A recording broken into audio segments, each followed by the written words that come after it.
Ele abriu mão do céu, da paz, da luz e de si mesmo não reclamou. Abriu sua mão e a estendeu no madeiro. Estava ferido o próprio carpinteiro. Estava ferido o grande Cordeiro. Sua renúncia em favor dos pecadores é a cruz, e a estrada para a vida tem seu nome, é Jesus.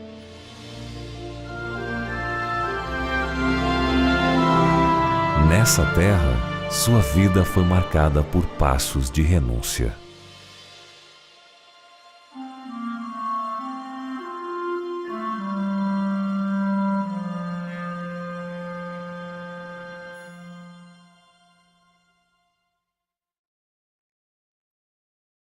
Olá, amigos! Minha saudação querida a todos vocês que estão reservando um tempo esta semana para juntos estudarmos mais da Palavra de Deus. Já aprendemos essa semana várias lições de Jesus e estamos buscando viver nos passos do Mestre. Até aqui, estávamos estudando a Bíblia nos pequenos grupos. E a partir de hoje, até domingo, em nossos 3 últimos estudos sobre a paixão de Cristo, vamos estar juntos aqui na igreja. Por isso, você é muito bem-vindo. Hoje, o país, o Brasil, parou. Foi um feriado nacional, Sexta-feira Santa. Diversos rituais religiosos ocorreram. Alguns se abstiveram de comer carne nesse dia, outros participaram de procissões e reconstituições da Via Sacra. Mas você já se perguntou o que existe de santo na Sexta-feira Santa? Eu não estou falando dessa ânsia desenfreada pelo consumo, tais como vendas de chocolates, ovos de Páscoa e outras coisas que não possuem qualquer sentido bíblico. Eu estou me referindo ao fato de que, nesse dia, relembramos a morte de um santo, Jesus, o Filho de Deus. Você já se perguntou por que foi necessária a morte de Cristo? A Bíblia nos ensina que Deus criou o ser humano para viver eternamente. Infelizmente, o ser humano escolheu de forma caprichosa e voluntária recusar a vida de Deus e percorrer o caminho de pecado e autodestruição. Logo, se Deus não levasse isso em consideração, aonde estaria a sua justiça? E se permitisse ao ser humano pagar as consequências do seu pecado, aonde estaria o seu amor? Sendo a justiça o fundamento do trono de Deus e fruto do seu amor, ele agiu. Ele veio ao mundo para nos salvar. Era desígnio de Satanás divorciar a misericórdia da verdade, da justiça, e ele buscou provar que a justiça da lei divina é inimigo da paz.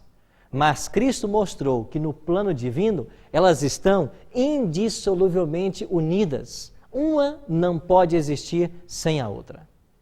É por isso que o salmista, no Salmo 85, verso 10, e eu queria que você lesse comigo esse texto, Salmo 85, versículo 10, declarou o seguinte: encontraram-se a graça e a verdade, a justiça e a paz se beijaram. Deus fez justiça, pois ele morre na cruz.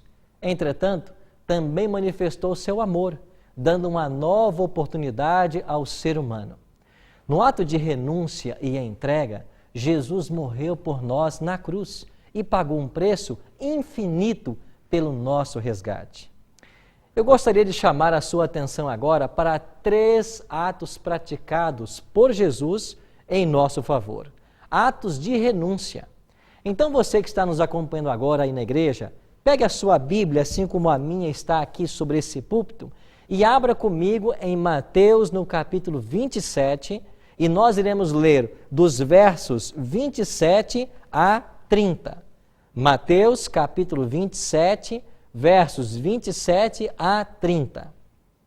Eu leio o seguinte: logo a seguir, os soldados do governador, levando Jesus para o pretório, reuniram em torno de toda a corte.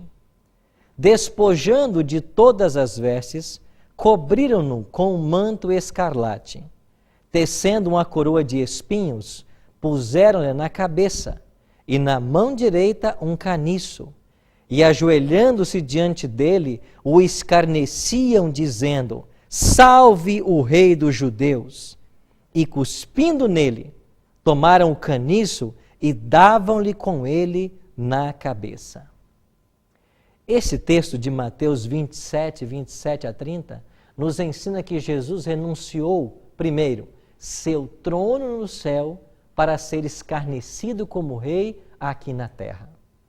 Ele estava nas cortes celestiais, ele tinha a adoração dos anjos, ele estava na presença de Deus, mas ele deixou seu trono no céu e veio aos nossos infernos, ao nosso mundo. Eu queria que você olhasse rapidamente um texto comigo, também no Salmo, o Salmo 45. Olha o que diz o Salmo 45, versículo 8. Salmo 45, versículo 8. Todas as suas vestes recendem a mirra, aloés e cássia. De palácios de marfim ressoam instrumentos de cordas que te alegram. Você sabe que foi este versículo da Bíblia que inspirou Henry Cloak a escrever o hino Vestido em Linho? Seu coro diz assim: Vindo ao mundo deixou no céu palácios de marfim. Glória não quis, em dor morreu, a cruz suportou por mim.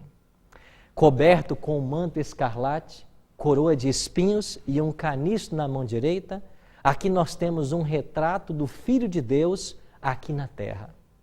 No céu, anjos o reverenciavam.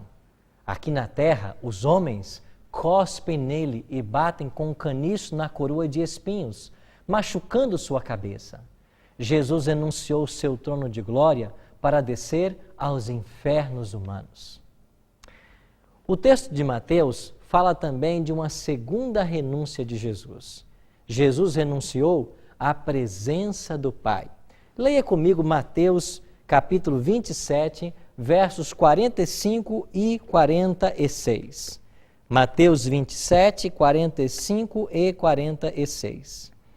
Desde a hora sexta até a hora nona, houve trevas sobre a terra.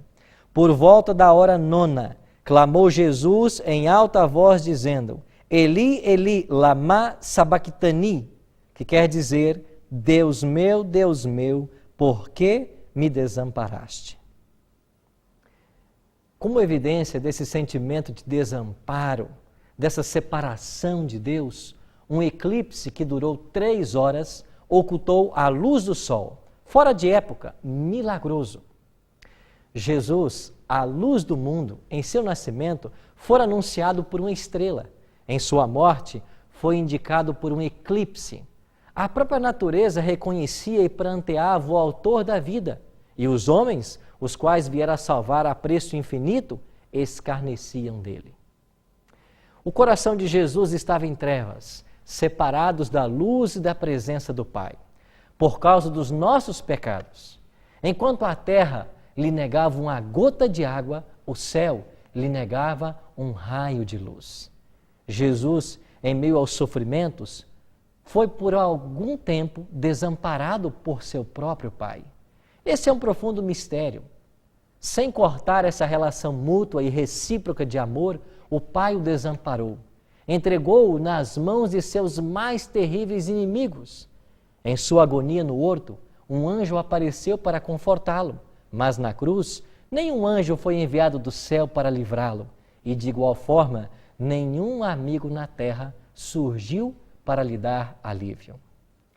Deus ocultou completamente seu rosto do Filho. Cristo estava sendo feito pecado ou maldição por nós.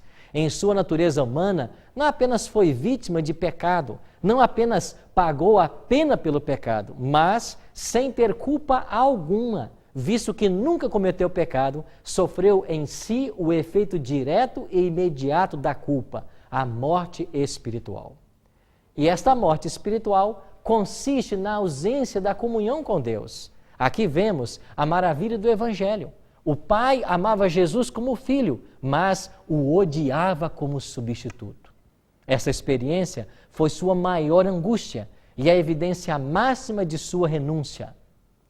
Não era o temor da morte que o oprimia, nem a dor ou a vergonha da cruz que lhe causava inexprimível angústia.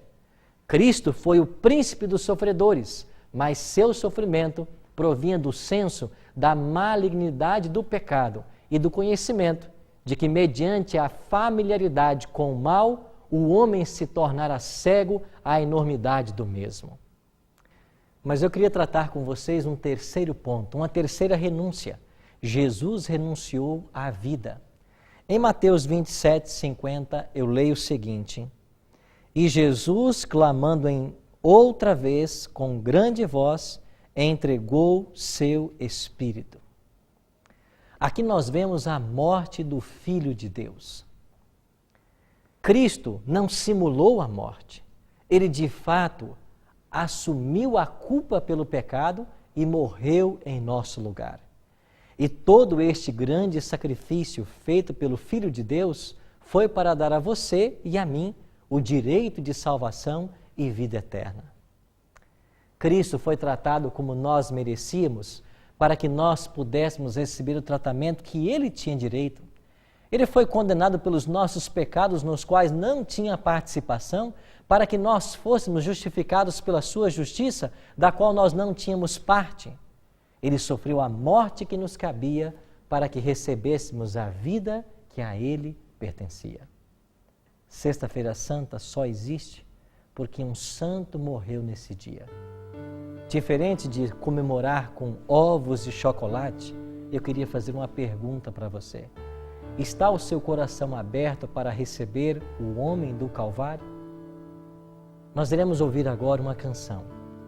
E enquanto Daniel Littke apresentar esta música, eu queria convidar você a celebrarmos a Páscoa de uma forma diferente, abrindo nosso coração para o homem do Calvário.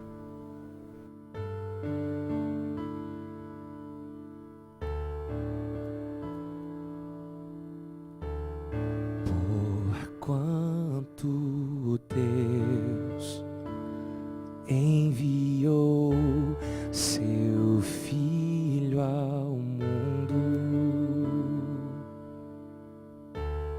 não para julgar o mundo, mas para o salvar.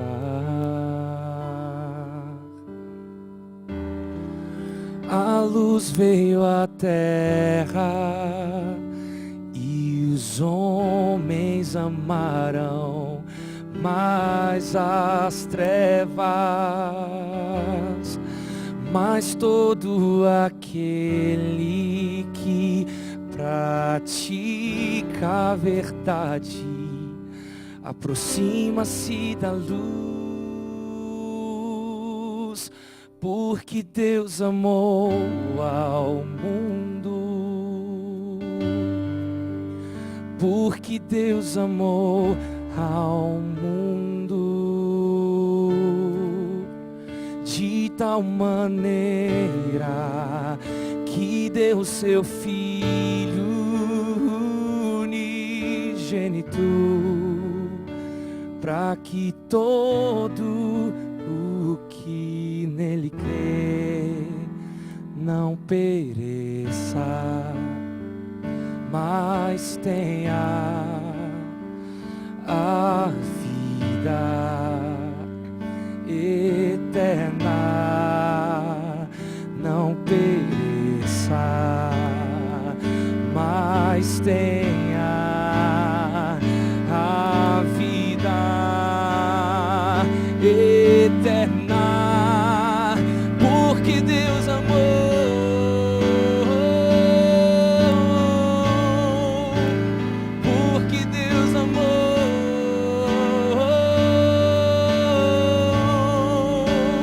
porque Deus amou,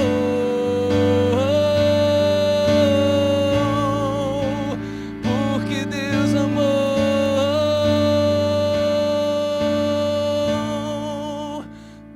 Porque Deus amou ao mundo, porque Deus amou ao mundo,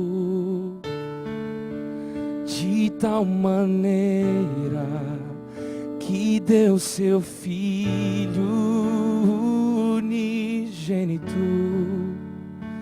para que todo o que nele crê não pereça, mas tenha a vida eterna.